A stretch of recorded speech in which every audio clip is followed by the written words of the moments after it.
அந்த தனியார் டிவி சேனலில் கூட அவருக்குன்னு ஒரு தனி முத்திரை இருக்குது. அந்த சேனலில் என்னை கூப்பிடும்போது நான் கேட்பேன், ரோபோ சங்கர் இந்த நிகழ்ச்சிக்கு வராரா அப்படின்னு. வராரே அப்படின்வாங்க. அப்போ நான் துணிஞ்சு போவேன்.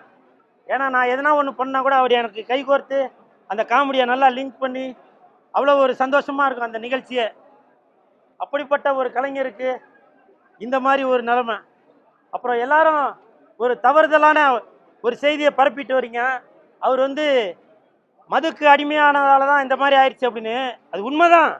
மதுக்கு அடிமையாக தான் இருந்தார். அது அப்புறம் அவர் மஞ்சா காமால அதெல்லாம் அதுலேருந்து மீண்டு வந்துட்டார். தயவு செஞ்சு அந்த தவறான செய்தியை யாரும் பரப்பாதீங்க. மஞ்சா காமாலை என்பது எல்லாருக்கும் வரக்கூடிய ஒன்று தான். அவருக்கு 2-3 வருஷத்துக்கு முன்னாடி வந்துச்சு. அதுலேருந்து அவர் கிளியர் ஆகிட்டார். இருந்தாலும் அவருடைய உடல்நிலை ஒத்து வராதனால தான் நேற்று அவர் மரணம் அடைஞ்சிட்டாரு. அதனால் தயவு செஞ்சு அந்த ஒரு சிறப்பு மிக்க கலைஞனை, தன் முயற்சியால் முன்னுக்கு வந்த அந்த கலைஞனை மதுக்கு அடிமையானதால தான் இந்த மாதிரி ஆயிட்டார் அப்படின்னு தயவு செஞ்சு ஒரு பொய்யான செய்தியை பரப்பாதீங்க.